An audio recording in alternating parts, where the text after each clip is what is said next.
Hey everyone, I hope you all doing well. I've been very busy this week actually. Like the hours go by so fast in the day. If you don't start doing what you need to do before you know it, nighttime comes.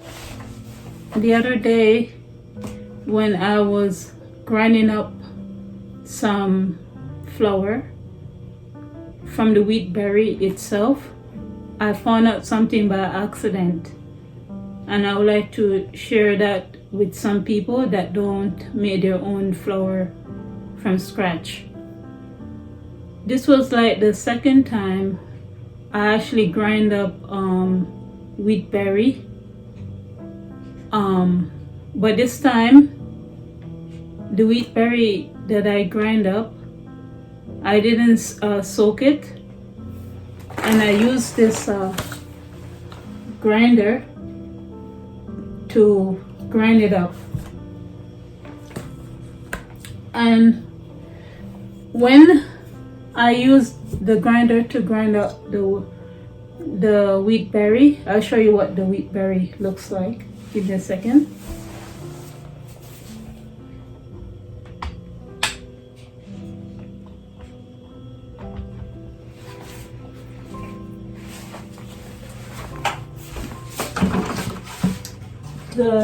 I store the wheat berry in this bucket. I don't know how heavy this wheat berry is, but if it could fit into a 5-gallon bucket like this, it's a lot that is in there. I don't want to lift it up because it's really heavy. I actually bought this wheat berry from Amazon like long time ago, and what I found out about the wheat berry is that it lasts longer.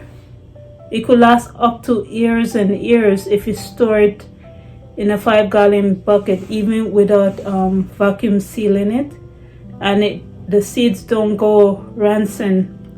They last longer than if you grind it up. So that's something to keep in mind. Recently, since I moved on the island, I find out that there's a health store that actually sell wheat berry in bags like this, like big pound of bags like this, 5-gallon bags of wheat berry. So I don't need to order anymore from Amazon. It's always good to support the local stores if you can. So in the future I'll be buying from them. So this is what I call wheat berry. So when I grind up the wheat berry,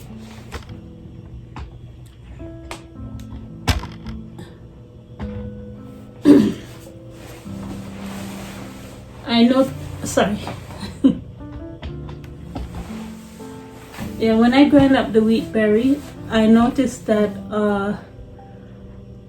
the grinder didn't grind up the wheat berry as fine as it did as when I soaked the wheat berry the last time, when I show you how I make homemade porridge with wheat berry and other grains and other legumes and stuff like that, and beans and stuff like that. So I noticed that the flour, it grinds it up better when you soak it, and when you let it dehydrated, dry out, and grind it up, it grind it up better.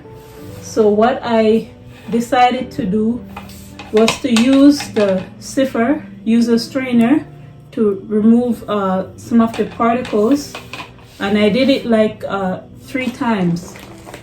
So the first time I used this strainer to sift it,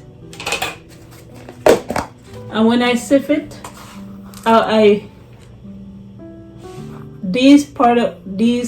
the other shelf, or these part, they didn't grind up that fine, so I separated that part. I'm going to try to regrind this part that leave over from 9 cups of wheat berry. I actually use some of the flour to make a banana bread, but I talk about that later.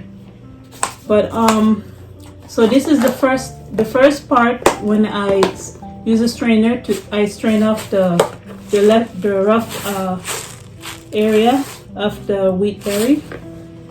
And the second time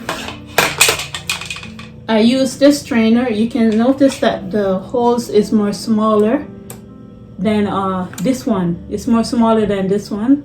So this hole is more smaller than this one.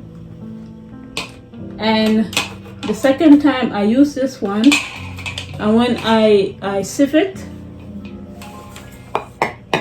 I got this part, and this part they call it the bran. And I found out that by accident, because I was wondering what can I do with this. So this is the bran, and this is the flour that I separate both of them from each other. And I was trying to figure out, okay, so I get 2 different part of the wheat berry. What can I use this for? This part I found out by doing my research that they use this to make a cereal called barn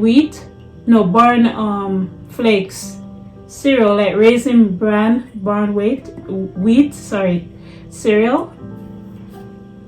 And I found out that this actually make a nice wicked it makes a very nice wicked tasting banana bread. And I was thinking you could even use this to make some sort of muffin.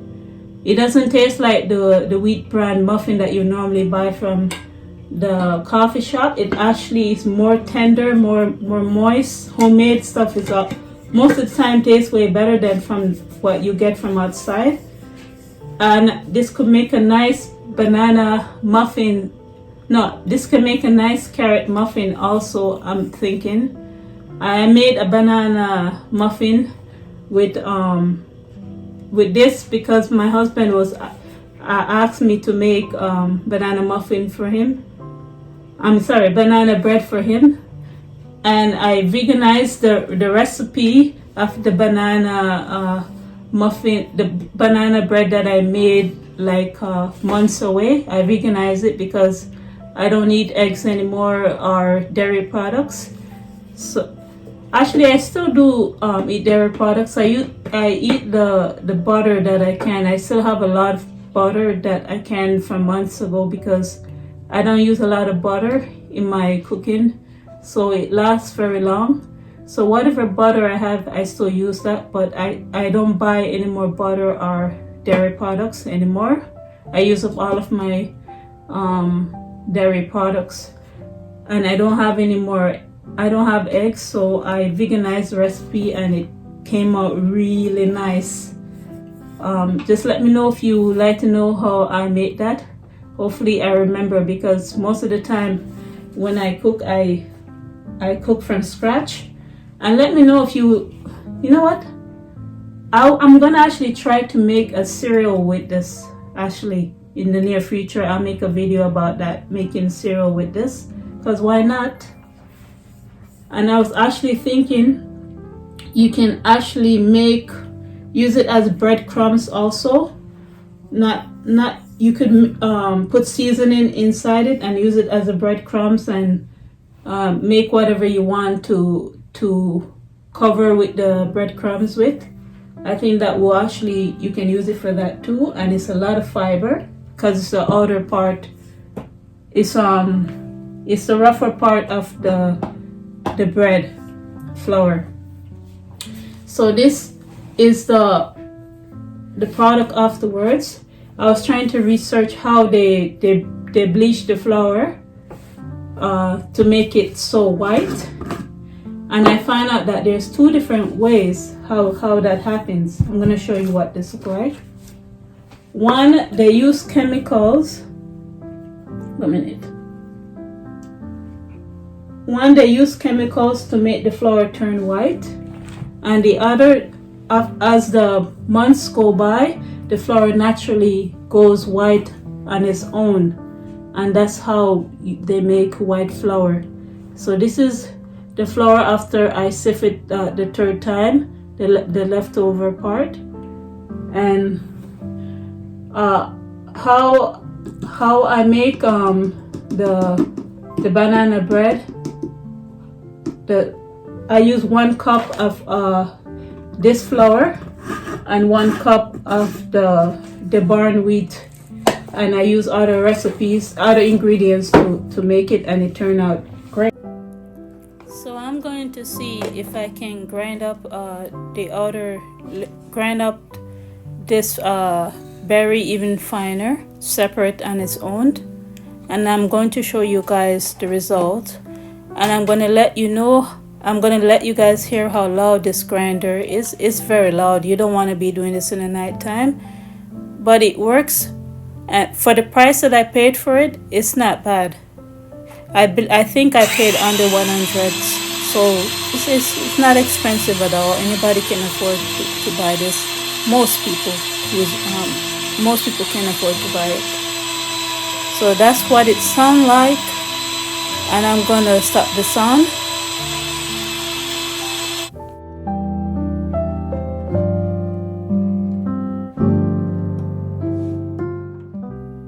So I'm gonna remove the cover and show you guys, to let you guys see what it looks like.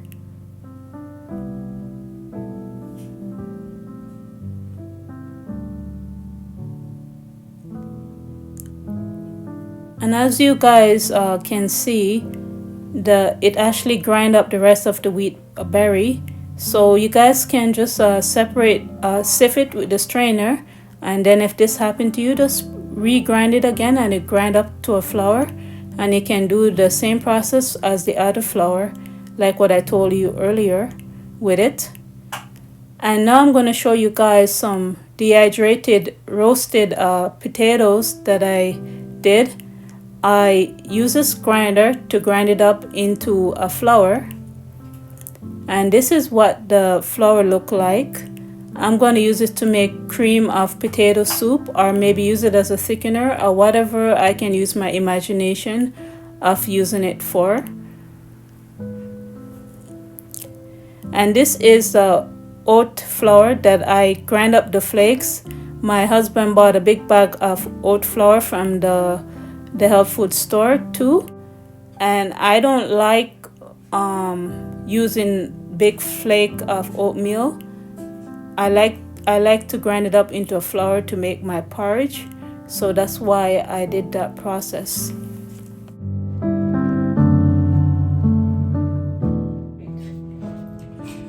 So I'm just getting ready to make a video for somebody that requests of me how I make the bread the last time.